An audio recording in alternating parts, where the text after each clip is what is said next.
어떤 어머니의 하소연을 한번 소개하겠습니다. 22살 된 딸이 방에만 처박혀 지낸 지 5년째예요. 은둔형 외톨이라고 하나요? 방에서 컴퓨터만 들여다보고 있는 것 같아요. 집에 식구들이 없을 때만 나와서 씻고 밥을 먹습니다. 만나거나 연락하는 친구도 전혀 없어요. 딸은 엄마인 저를 특히 미워하고 거부합니다. 제 발소리만 들려도 불안하고 두렵다고 해요. 제가 아이를 너무 강압적으로 키워서 그런 것 같네요. 딸은 중학생 때 영재원에 다닐 정도로 공부를 잘했어요. 과학고에 가서 물리학자가 되겠다고 하길래 딸을 밀어붙였어요. 과학고 진학에 실패한 뒤 딸은 심한 우울증을 앓았어요. 고등학교 2학년 때 휴학하고 나서 내내 저렇게 지냅니다. 정신병원에 강제 입원도 시켜봤지만 나아지지 않네요. 어떤 어머니가 자기 딸 때문에 고민이 돼가지고 상담하는 그런 내용을 제가 좀 소개를 했는데요. 이렇게 요즘 어머니들은 자녀를 키우기가 어려운 시대가 되었습니다. 예전 같으면 먹여주고 입혀주는 것만 해도 감지덕지로 다 잘 살았죠. 그러나 지금은 먹여주고 입혀준다고 다 되는 게 아니라 마음까지 돌보아 줄 줄 아는 그런 어머니가 되어야 되니까 너무 힘들어요. 요즘 세상에 아이들을 어떻게 키워야 될지 어머니들의 고민이 무척 깊습니다. 예수님께서 세상에 오실 때도 이렇게 우는 어머니들이 있었습니다. 예수님께서 세상에 오실 때에 악한 마귀는 헤롯을 통해 가지고 예수님을 죽이려고 괴계를 꾸몄지요. 그래서 예수님 탄생했을 때에 예수님을 찾아와서 반겨주었던 사람들이 있는데, 먼저는 들에서 양을 치던 목동들이 그 소식을 듣고 달려와서 경배했고요. 그리고 먼 나라에서 별을 보고 찾아왔던 동방박사들이 경배를 했어요. 근데 이 동방박사들이 별을 따라서 유대 땅에 왔을 때에 그들은 선입관을 따라서 유대 땅에 왕이 태어났으니까 왕궁에서 태어났겠지 이렇게 생각하고 곧바로 예루살렘에 있는 왕궁으로 갔던 거죠. 그렇게 헤롯 왕을 찾아간 것이 그만 잘못되어 가지고 수많은 아기가 죽을 줄은 몰랐던 거죠. 그 왕에게 찾아가서 유대 땅에 왕으로 나신 이가 어디 계십니까? 하고 물으니까 헤롯이 깜짝 놀란 거죠. 나 말고 무슨 왕이 태어났다는 말인가?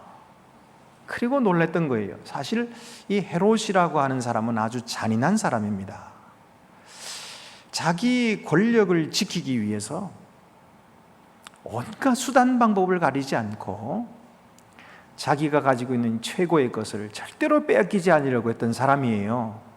그래서 역사의 기록에 보면은 헤롯에게 세 아들이 있었는데 그 세 아들을 왕이 될까봐 자기를 죽이고 왕이 될까봐 그 아들들을 먼저 죽여버렸어요.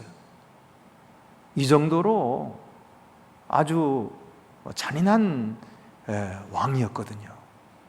근데 그 왕에게 가가지고 유대에 왕으로 나신 이가 어디 있습니까? 하고 물으니까 이 헤롯 왕이 깜짝 놀랐고, 그리고 온 성이 소동을 했던 것이죠. 그래서 헤롯 왕도 모르니까 서기관들에게 물었습니다. 이게 어떻게 된 일이냐? 그랬더니 서기관이 말을 해주죠. 성경에 보면은 선지자가 예언했는데 예루살렘이라는 곳에서 메시아가 나기로 되어 있습니다. 그래서 왕은 동방박사들에게 가르쳐 줍니다. 그리고서는 그곳에 가서 아기를 찾거든 나에게도 알려서 나도 그 왕에게 경배하게 하라. 이렇게 이제 부탁을 합니다. 근데 사실 그것은 그의 속마음과 다른 것이었죠. 그의 속마음은 죽이려고 하는 것이었어요. 그 왕도 죽이려고 하는 것이었어요. 그래서 이제 이 동방 박사들이 다시 이제 길을 떠났는데, 그들이 그 먼 땅에서 보았던 그 별이 다시 나타나서 그들을 인도했다 그래요. 그래서 아주 순적하게 베들레헴에 있는 마구간을 찾게 되었고, 거기서 경배하면서 황금과 유향과 모략을 예물로 왕께 바쳤습니다.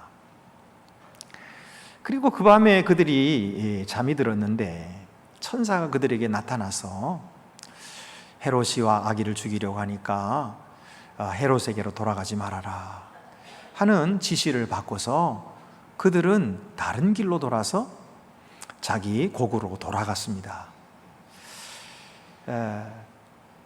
그리고서는 그 밤에 또 하나님께서 천사를 보내가지고 요셉에게 또 말씀하셨죠. 일어나서 아기와 그 엄마를 데리고 애굽으로 피신을 하라. 지금 헤롯이 아기를 죽이려고 한다. 그래가지고 이제 그 밤에 캄캄한 밤을 틈타서 그들이 일어나서 도망을 치게 됩니다. 애굽이라고 하는 것은 팔레스티나에서 가깝고요. 그리고 또 애굽에는 유대인들이 많이 살고 있었다고 해요. 그럼 그들이 가는데 여비가 갑자기 어디서 났을까?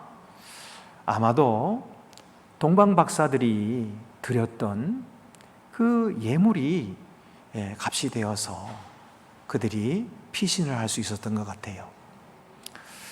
어쨌든 예수님은 이 학살 현장에서 빠져나와서 살았죠. 오늘날에 이 평등과 공평을 이렇게 주장하는 시대에 젊은이들은 혹시 그렇게 물을지 몰라요. 아니, 왜 다른 평민들은 다 그렇게 살해를 당하는데 예수님만 살짝 빼가져갑니까? 예수님 무슨 특권층입니까? 예수님은 금수저입니까? 이렇게 물을지도 몰라요. 근데 그 말도 일리가 있어요. 일리가 있지만은, 그러나 예수님은 이미 하늘의 보좌를 버리시고 이 세상에 내려오신 분이에요. 자기의 모든 특권을 다 내려놓고 사람의 몸을 입으시고 이 세상에 오신 겸손하신 분이신데 무슨 자기 특권 때문에 피신했겠어요? 그건 아니고요. 또 하나님의 이 계획과 섭리는 인간이 다 알지 못하는 거죠. 어쨌든 이 요셉은 아기와 그 아기의 엄마를 데리고 이제 피신을 떠났습니다. 그런데 기다려도 동방 박사들이 돌아오지 않자 이 헤롯 왕은 자기가 속은 줄을 알았어요. 기다리다 보니까 안 오거든요. 시간이 지났는데 안 온다. 왜 그런가 봤더니 딴 길로 도망간 거예요. 딴 길로. 속았다. 내가 붙잡으면은 이 사람들을 다 죽이려고 했더니 안 되겠다. 그리고서는 군사들을 시켜가지고 이 베들레헴, 그 아기가 태어났다고 하는 동네에 2살 아래의 아기들 뿐만 아니라 그 주변의 지역의 모든 2살 아래 아기들까지 다 죽인 거예요. 사실 그때 이 헤롯의 나이가 70세쯤 되었거든요. 그러니까 그 아기가 태어나가지고 언제 왕이 돼서 자기를 죽인다고 그 아기들까지 죽이는 겁니까? 말도 안 되는 일을 이 헤롯은 한 겁니다. 그래서 온 사방에 아기들이 그 칼에 무참히 죽임을 당하게 됩니다. 마태는 그의 책 전체를 통해서 적대감을 주제로 이야기를 펼치고 있는데, 예수 그리스도가 이 세상에 오셨는데 그 예수 그리스도를 영접하지 아니하고 그 예수 그리스도를 맞이하지 아니하고 오히려 예수님을 반대하고 예수님을 미워하고 그리고 예수님을 거절하고 죽이는 이런 적대 세력이 있었다는 거예요. 그것은 바로 사탄의 세력이었죠. 사탄의 세력은 바로 이 헤롯을 통해서 여전히 거짓말하고 살인하는 것이었습니다. 요한복음 8장 44절 말씀 보면은 너희는 너희 아비 마귀에게서 났으니 너희 아비의 욕심대로 너희도 행하고자 하느니라. 그는 처음부터 살인한 자요 진리가 그 속에 없으므로 진리에 서지 못하고 거짓을 말할 때마다 제 것으로 말하느니 이는 그가 거짓말장이요 거짓의 아비가 되었음이라. 그러니까 이 마귀는 거짓의 아비. 그래서 그를 따르는 그 아들들은 거짓말하고 죽이는 그런 사람들이라고 했는데 바로 헤롯이 그런 사람이었어요. 그래서 동방 박사들에게 거짓말을 하고 그리고 또 그 아기들을 살육하는 그런 자였던 것이죠. 그때에 이 아기들 끔찍하게 살인 범죄가 일어나게 된 것입니다. 이 일에 대해서도 예언서가 이미 기록하고 있었어요. 그것이 예레미야 31장 15절에 나오는데 여호와께서 이와 같이 말씀하시니라 라마에서 슬퍼하며 통곡하는 소리가 들리니 라헬이 그 자식 때문에 애곡하는 것이라. 그가 자식이 없어져서 위로받기를 거절하는도다. 자, 이 말씀이 왜 이때 인용됐을까요? 라헬이 누굴까요? 라헬은 우리가 잘 아는 구약의 위대한 사람들 중에 한 사람인 야곱의 아내였습니다. 야곱의 12아들이 12지파를 이루고 이스라엘이 이루죠. 그래서 이 라헬을 이스라엘의 어머니라고 불렀어요. 근데 이 예레미야는 바로 이 라헬을 이스라엘의 어머니로 묘사하면서 그가 슬퍼하며 애곡하며 통곡하면서 위로받기를 거절할 것이다 라고 했는데, 이것은 그 후손들이 포로로 끌려가게 될 것을 예언하는 내용이었어요. 그리고 이 라마라고 하는 장소는 바로 그때 이스라엘이 포로로 끌려가는 무대가 되는 장소였던 것입니다. 그러니까 이 베들레헴에서 지금 아기들이 죽임을 당해서 그 어머니들이 울고 슬퍼하고 애통하고 위로받기를 거절하는 그 모습이 바로 포로 때에 자기 아들들이 포로로 끌려가고 이스라엘이 죽임을 당하는 그 어머니들의 슬픔에 비유하고 있는 것입니다. 여러분, 이 어머니들의 슬픔이 또한 오늘날 이 시대를 살아가는 어머니들의 슬픔은 아닐까요? 오늘날의 그리스도인들의 어머니들은 하나님의 은혜 속에서 자녀들을 얻어서 단란한 가정을 이루고 이들이 자라나서 하나님의 나라와 그의 영광을 위해 귀히 쓰임받을 것을 꿈꾸며 사랑으로 키우고 있습니다. 어머니 같은 교회도 다음 세대를 사랑으로 품고 믿음으로 양육하며 하나님의 교훈으로 가르치고 있는 것이죠. 그러나 어머니들이 생각하지 못한 어려움이 우리 아이들에게 닥쳐왔습니다. 냉혹한 경쟁 사회에서 살아남아야 하는 절박함이 우리 아이들에게 엄습해 오는 것이죠. 대학 입시를 위해서 초등학교 때부터 과외를 시켜야 하는 현실입니다. 대학을 졸업해도 직장 얻기가 하늘의 별 따기입니다. 자식을 낳아 키우는 자체가 힘에 겨워서 차라리 자식을 낳지 않는 여인들입니다. 경제적 어려움 때문에 연애도 결혼도 출산도 포기한다고 하는 3포 세대가 되었고, 나아가서 7포 세대인 것입니다.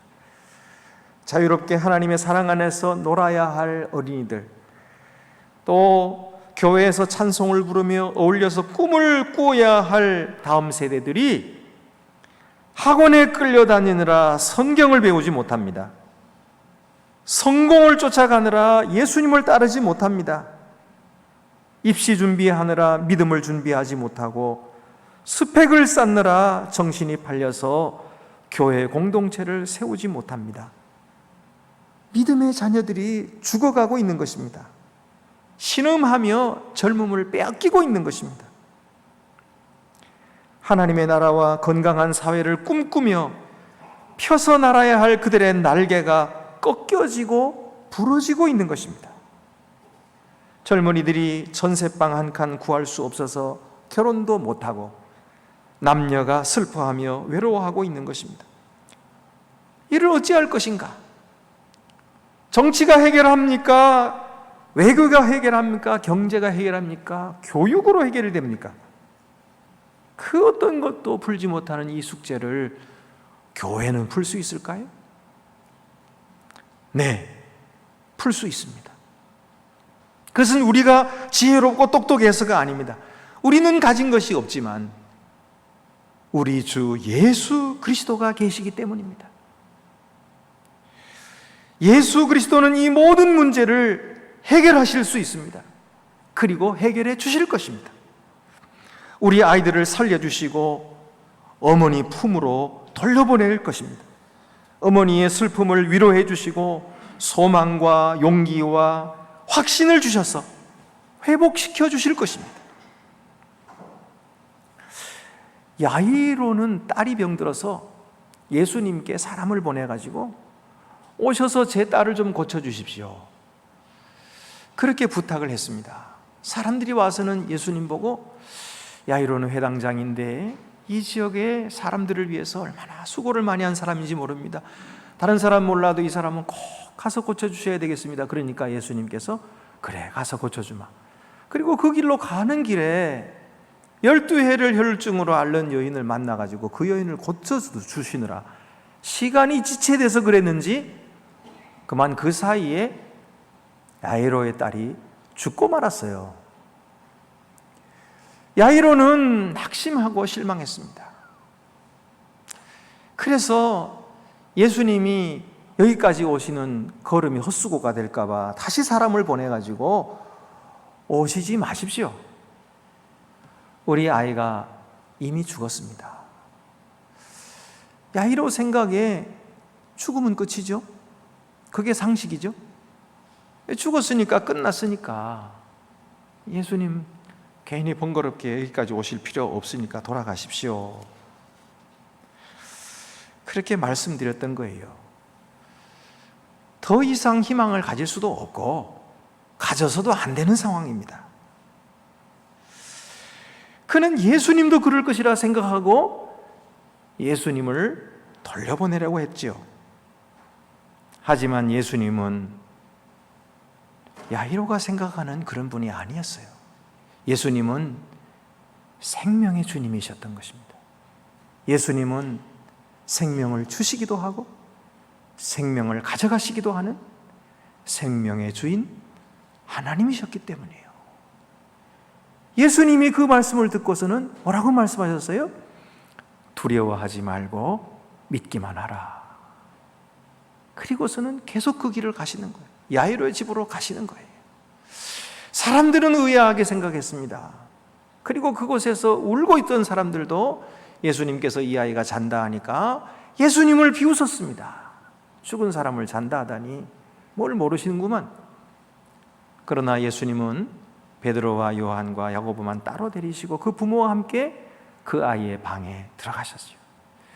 그리고 이미 죽어있는 야이로의 손을 잡아 일으키시면서 달리다 굼, 소녀야 일어나라 하고 말씀하셨습니다. 그러자 죽었던 아이가 마치 잠에서 깨는 것처럼 일어나서 예수님을 만나고, 그리고 그 아이를 부모에게 주니까 부모가 깜짝 놀라는 거예요. 예수님은 생명의 주인이신 거예요. 예수님 앞에 죽음이 있을 수 없는 것이죠. 여러분, 이처럼 예수님께서는 우리 자녀들을 살려주실 것입니다. 우리 자녀들을 다시 돌아오게 하실 것입니다.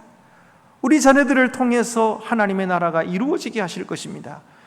우리 자녀들을 통해서 교회가 다시 살고, 그리고 이 민족이 다시 살고, 그리고 온 세계에 주의 복음을 계속해서 전파하심으로 말미암아 온 세계를 구원하시려고 하는 하나님의 뜻을 반드시 이루실 줄 믿습니다.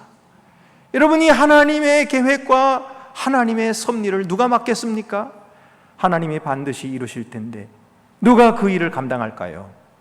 누가 그분의 종이 되고 그분의 뜻을 받들어 순종하여서 하나님의 뜻을 이루어 드리겠습니까? 바로 이 자리에 계신 저 여러분이 그런 종들이 되실 줄 믿습니다. 그러기 위하여 하나님께서 오늘 이 자리에 여러분을 불러주시고 저로 하여금 이 말씀을 전파하게 하시는 줄 믿습니다. 하나님의 뜻은 놀랍습니다. 하나님의 뜻은 사람의 생각과 다릅니다. 하나님의 뜻은 사람이 포기된 곳에, 사람이 희망이 없는 그곳에 하나님의 뜻이 시작되기 때문이에요. 그러므로 믿는 사람을 통해서 역사하시는 하나님의 이 놀라운 생명의 역사를 믿음으로 응답하시고 하나님의 손에 쓰임 받으시는 그런 귀한 주의 종들이 다 되시기를 바랍니다. 예수님은 어떻게 이 일을 이루십니까? 그는 수많은 아기들이 살육되는 당하는 그 자리에서 혼자 도망쳐서 살려 하시는 분이십니까? 아닙니다. 그는 만민들을 위하여 자기의 목숨을 내어주시는 분이십니다. 그는 십자가 위에서 바로 우리와 우리 자녀들을 위하여 대신 자기의 목숨을 버리신 분이십니다. 대신 자기의 목숨을 버리시고 우리의 죄값을 치러주시고 우리 자녀들의 죄값을 다 치러주심으로 말미암아 우리를 하나님 앞에서 의인되게 하시고 영생을 누리는 하나님의 백성 되게 하신 것입니다. 그러므로 우리 주 예수 그리스도를 찬양합시다. 우리 주 예수 그리스도만이 구원이시며 우리 주 예수 그리스도만이 생명이시며 우리 주 예수 그리스도만이 우리의 소망이 되십니다. 이 주님이 오늘 우리들을 위로하시고 이 주님이 오늘 우리들을 살게 하시고 우리에게 새 힘과 능력을 허락하여 주시는 것입니다. 아무도 아버지의 구원의 계획을 해방 놓지 못합니다. 헤롯이 잔인하게 권력으로 수많은 아기를 죽일 수는 있을지언정 인류를 구원하시고 살리시고 회복시키시려는 하나님의 구원자 예수 그리스도를 죽일 수가 없었습니다. 하나님께서는 그를 살리시고 그를 통하여 만 백성을 구원하시려고 하는 하나님의 계획을 이루신 것입니다. 오늘날에도 그 하나님은 살아계십니다. 그 하나님은 살아계셔서 예수 그리스도를 통하여 오늘도 이 세계를 구원하시고 그리고 만 백성을 살리시려고 하시는 것입니다.